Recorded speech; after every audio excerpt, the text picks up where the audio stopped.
Welcome to TRIVI-yeah!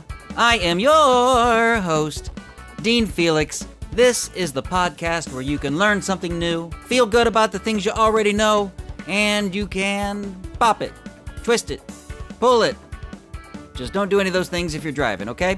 First things first, the answer to last episode's bonus question is Kilgore Trout.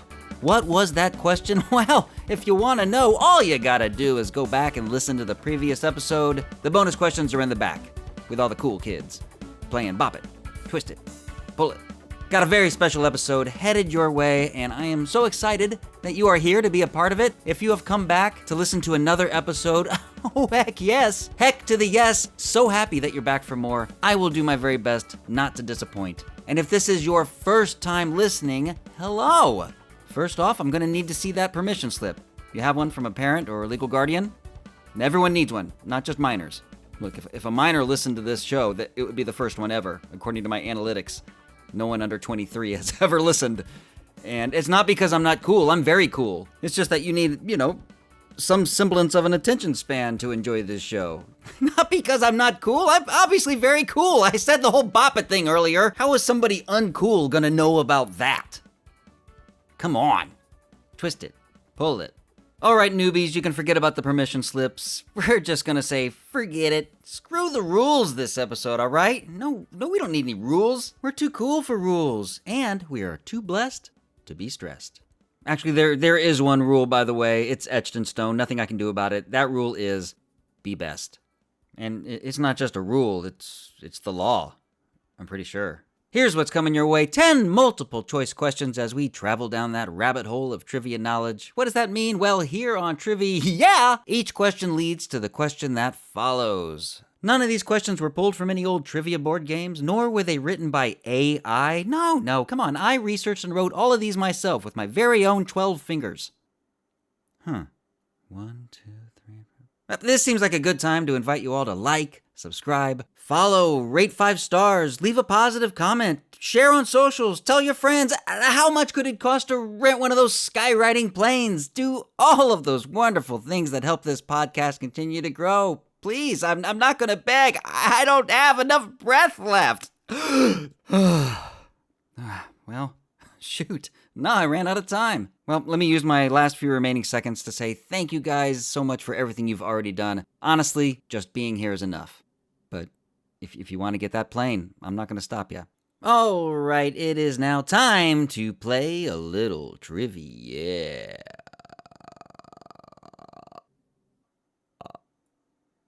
Right after this.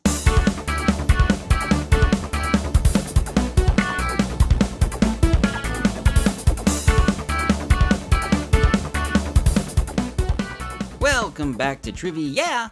I'm Dean Felix. So last episode I mentioned that I like to sing karaoke, but I don't just mean that I like to go occasionally with a group of friends, though I very much do enjoy that if anyone would like to go.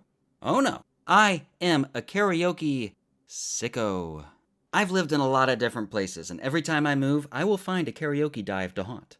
And I will go there by myself. I've got a giant list of songs on my notes app, songs that I've either sung before or that I want to try out for the first time. I will go to the bar, I will sit in the back by myself, wait for my turn to sing a song, and then often just bounce after one song. I'm not there trying to get laid, and I don't want to monopolize the microphone when people are there with their groups of friends to sing and have a good time. No, I just want to sing my one song into a microphone, and then I'm satisfied. Time to go home. Look, I really like singing into microphones, and I'm good at it. I think we all enjoy doing things that we're good at, skills that we spent time practicing and developing. Hey, if I could dunk a basketball, I'm sure I would go to the park all the time, get out of my car, dunk once, and then go home. Let everyone who's there to dunk with their friends have some fun. I'm not trying to make it all about me and my spectacular dunks. I just like dunking basketballs, that's all. All right, here's how much of a karaoke sicko I am. The other night, I drove 50 minutes to sing in a karaoke contest with a $500 first prize. Now, I'm currently living in an area that is drowning in amazing singers, so I had a pretty good idea that I wasn't going to win this thing. Look, I'm a good singer, but I'm not delusional about how good I am. I've seen The Voice, okay? No one is turning their chair around for me. I don't have the range. Literally, I cannot hit the high notes. So I was pretty sure that there would be some very good singers at this contest, like actual, legit professionals. But I am a karaoke sicko, so I win anyway. And boy, was I not wrong. Killer after killer got on that mic and just crushed it. This did not surprise me, but something else did, and that's that I wasn't nervous at all. When I'm at just like a regular karaoke dive and I'm one of the only quote-unquote singers there, I get nervous all the time, and it's because I feel like this pressure to be perfect in those situations, right? In order to justify my being there in the first place. No one's putting this pressure on me. It's all in my head, I know. I know that it's in my head, and it's such a stupid thing to be nervous about, so I will force myself to try new songs all the time in front of people. And often it will go very poorly. Look, I may bomb up there, but will I lay down and die? Oh no, not I. I will survive. And I always do. I didn't sing anything new at the contest. I went with Smashing Pumpkins 1979 for a couple reasons. First, I figured no one else would pick it, and second, it's just one of those songs that when people hear it, they think, oh, hey, I like this song. It's a good song. And I sang it without feeling any pressure to be perfect.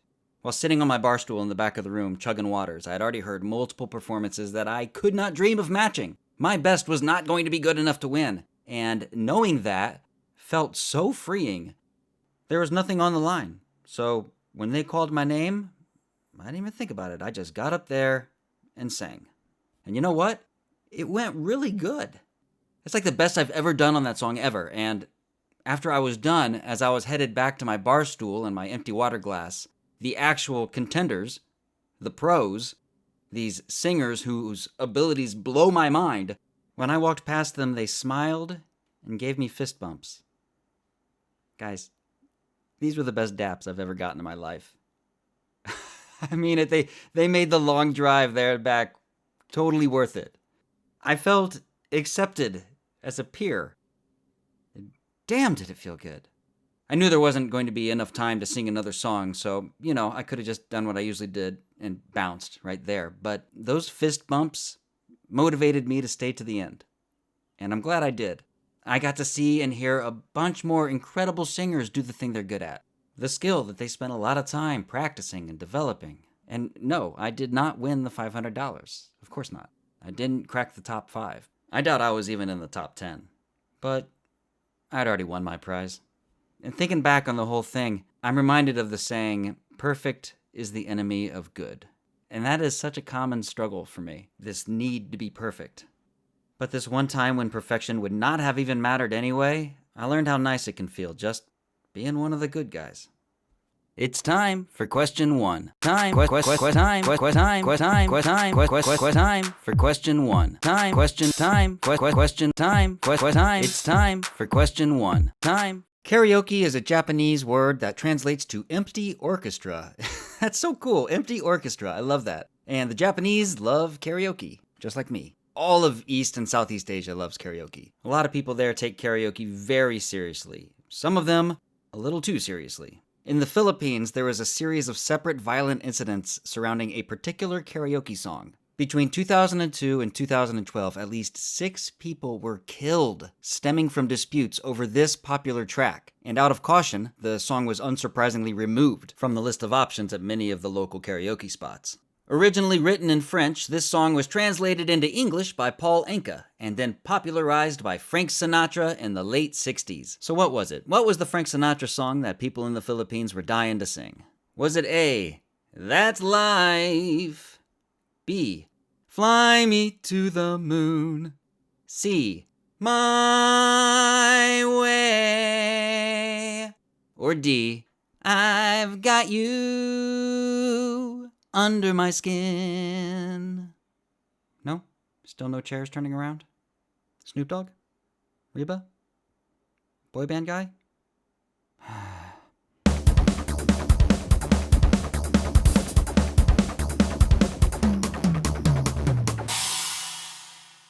The answer is C, My Way.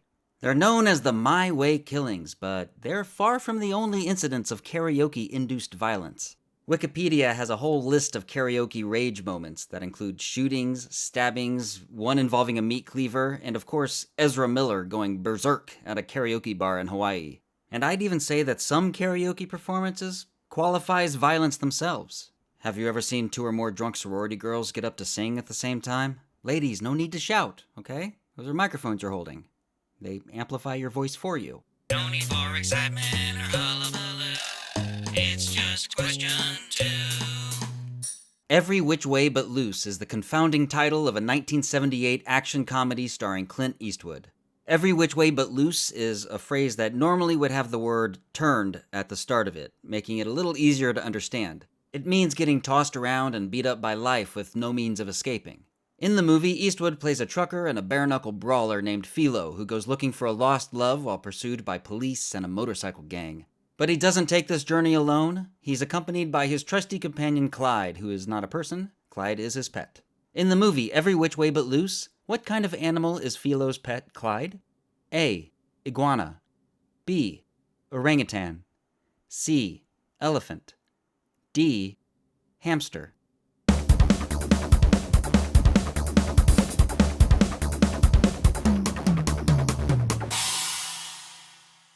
The answer is B. Orangutan. Despite having already starred in multiple Sergio Leone spaghetti westerns, including The Good, the Bad, and the Ugly, and 3 Dirty Harry films, Every Which Way But Loose was Eastwood's most commercially successful film at the time, even though the critics hated it. Feels like there's a lesson to be learned here. Perhaps The Flash from 2023 would have done a lot better if they had only replaced Ezra Miller with an orangutan. Question 3! Native to the rainforests of Southeast Asia, orangutans are not very good at karaoke. But they're still great apes nonetheless. Humans are also great apes. So are gorillas, bonobos, and chimpanzees. Gibbons are considered lesser apes, as they're in a separate evolutionary branch from the great apes. We're so great.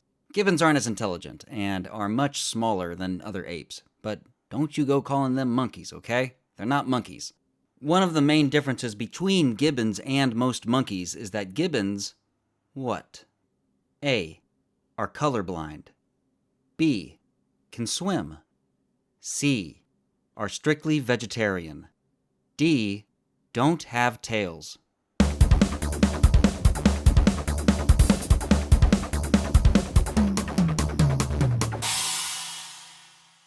The answer is D. Gibbons don't have tails. The presence of a tail is the easiest way to differentiate a monkey from an ape. Barbary macaques are a type of monkey that doesn't have a tail. Well, not a very useful tail. They only have stubs, which are only useful for getting back into concerts when they forget something in their car. Why are we here? Where are we going? Who is behind all of this? What should I get for lunch? What is this question for? If you want to wear a tux with tails, you're gonna need a tailcoat. And a tailcoat is essentially just a knee-length coat with the front part cut away. When they were first introduced, it wasn't because they looked so fashionable, it's because riding a horse is a lot more convenient when you cut away the front part of a coat. And this fashion has stuck around despite the inconvenience they create when driving a luxury sedan. There are 2 types of tailcoats that still exist in 21st century dress codes for men. First, the morning coat, which is for day wear and has a gradually tapered front cutaway. And second is the square-cut dress coat for evening wear. A dress coat is what a man will need to find if he receives an invitation requiring what kind of attire? A. White tie. B. Black tie. C. Cocktail. D. Black lounge.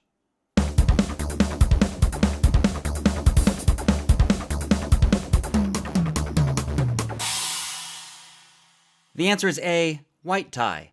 Acceptable accessories for white tie attire include a black top hat, white gloves, a white pocket square, a boutonniere, millions of dollars, and, if you happen to be Fred Astaire, tap shoes. Hey, fellas, wait till you hear this. Oh my gosh. Oh, don't say. I can't believe it. What y'all talking about over there? Nothing. We were just Talking about question 5. Well, shoot. A few kilometers off the south coast of England lies the Isle of Wight, spelled W-I-G-H-T. It's said to be the sunniest place in all of Great Britain, and while that isn't all that impressive of an achievement, it does make the island a popular holiday destination. Tourism is the largest industry on the Isle of Wight, and its attractive scenery can be enjoyed at the annual Isle of Wight Walking Festival, which has been running since 1998, though all running is frowned upon. The Isle of Wight is the largest island in England and the second most populous. The English island with the highest population is only the fifth largest in size. Which island is it? A. Isle of Sheppey. B. Blackpool. C. Portsea Island. D. Wazick Island.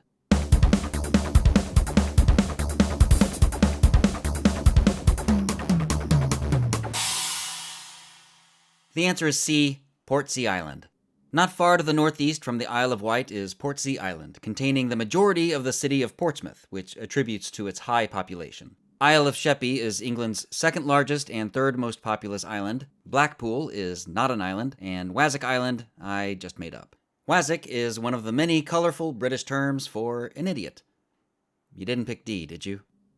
You absolute muppet. You plonker. It's raw! Oh, bro. Bro, this is 6, bro. Bro, did you make this? Oh, bro. Bro, this is so 6. Is this your question? Bro, this question is 6. Port wine, which is usually just called port, is a Portuguese fortified wine. To make fortified wine, a distilled spirit like brandy is added to the wine. This kills the yeast and stops the fermentation, leaving the unfermented sugar, making the wine sweeter. But it's also stronger since the added spirit has a higher alcohol content. Brandy is distilled wine, so most fortified wine is made by adding distilled wine to wine. Yo, dog, I heard you like wine. Well, we put wine in your wine so you can whine while you whine. Depending on what part of Portugal the port is produced, different varieties of distilled spirits are used for fortification, but they are all referred to by the same name. What is the name of the distilled spirit used to create port? A. Cognac. B. Giginha.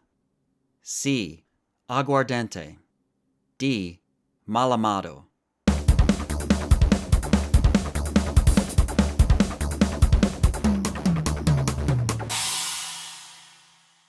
The answer is C. Aguardiente, which translates to fiery water. Port is usually served as a dessert wine. When dining at a nice restaurant, a quality ruby port will pair nicely with a decadent slice of dark chocolate cake, and it also makes the bill easier to swallow. Hi, I've got some great news. You just died and gone to question 7. There's a time and a place for firewater, and that place was the Cuyahoga River at least 14 different times. As the American city it flows through rapidly grew, the Cuyahoga River became heavily polluted from factory waste and sewage, and as a result, caught fire repeatedly. Its first reported fire was in 1868, and its largest, most destructive fire was in 1952. When the river once again was set ablaze in 1969, the American public finally thought, hey, we should probably do something about this. And that's when the American environmental movement started catching fire. In a good way. What large American port city does the Cuyahoga River bisect? A. Chicago. B. Cleveland. C. Milwaukee. D. Buffalo.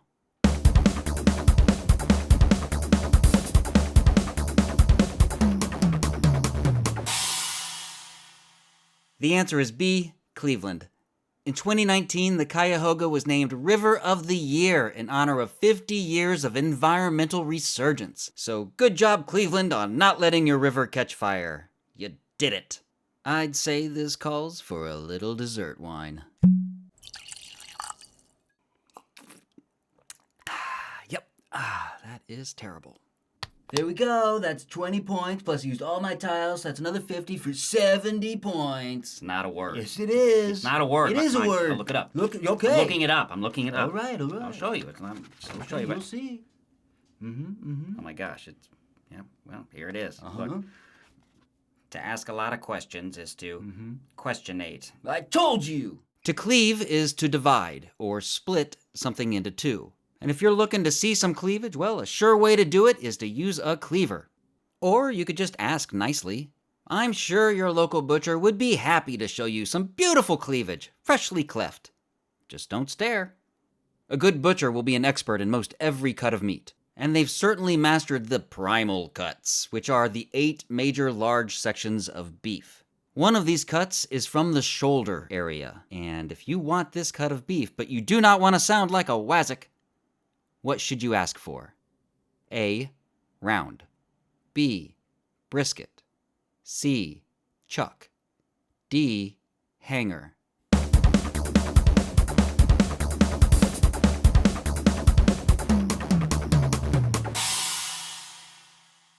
The answer is C. Chuck. That's also a pretty good name for a butcher. Now, Chuck, don't you go tempting me with that juicy cleavage of yours. I've already had a lot of dessert wine, and there is no telling what I might do. The hardest part about being a trivia podcast host isn't coming up with the interesting questions. It's staying hydrated. So when I get thirsty, I always reach for a cool, refreshing glass of Question 9. We love to upchuck, don't we, folks? Whenever I upchuck, I prefer to Ralph in the John. Fancy. And no, I don't really love to upchuck. It's an unpleasant experience, but we usually feel much better after we do it, and really we should be happy that we even have the option of upchucking, because a lot of animals do not.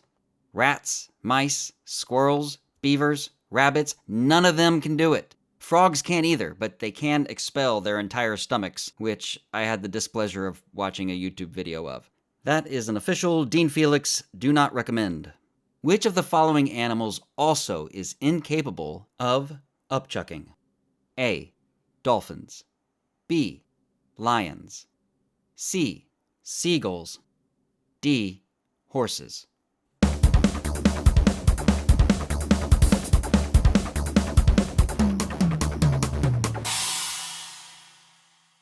The answer is D.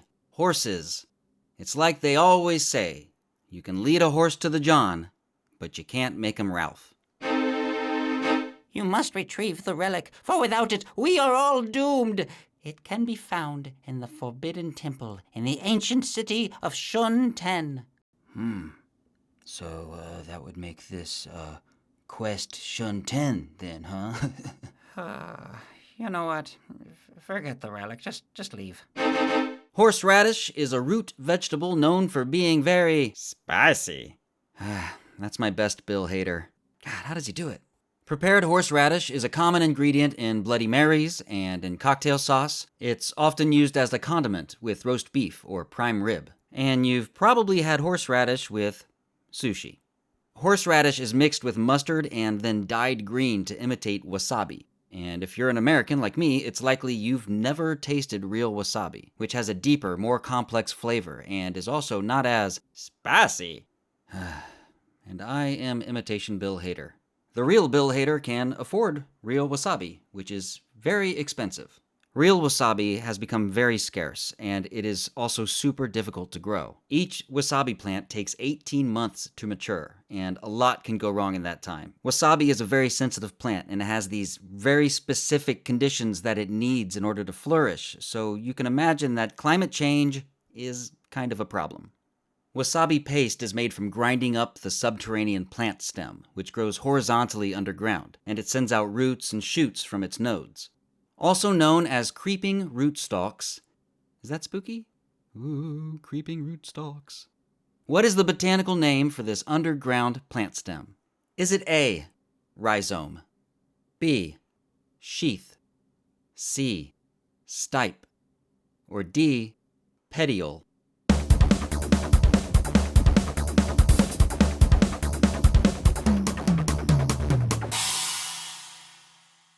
The answer is A, rhizome.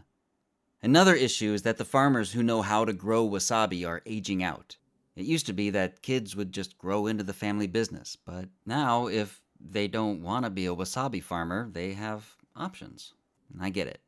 I could have run my father's business, but I wanted to do things my way.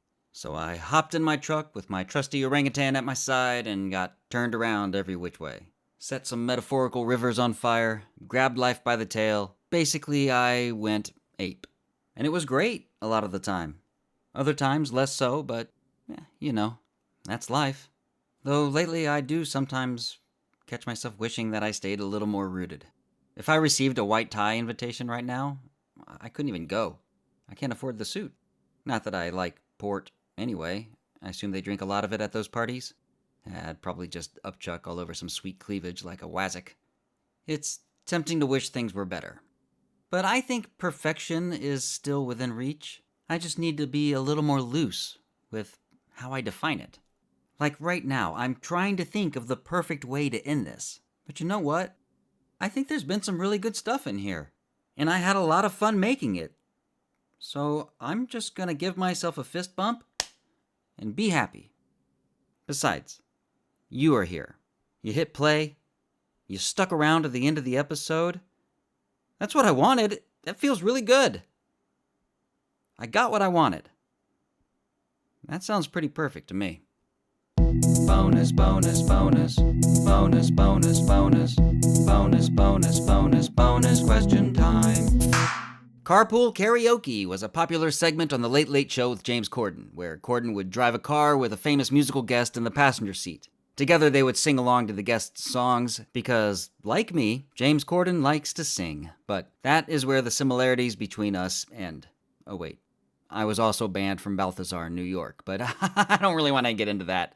The first Carpool Karaoke segment was in March of 2015. Who was the musical guest? Like every bonus question, there are no multiple choices. There's no countdown timer. If you don't already know the answer to this question, then feel free to go down your own rabbit hole of trivia knowledge, or you can join me for next episode where I will have that answer for you at the beginning of the show.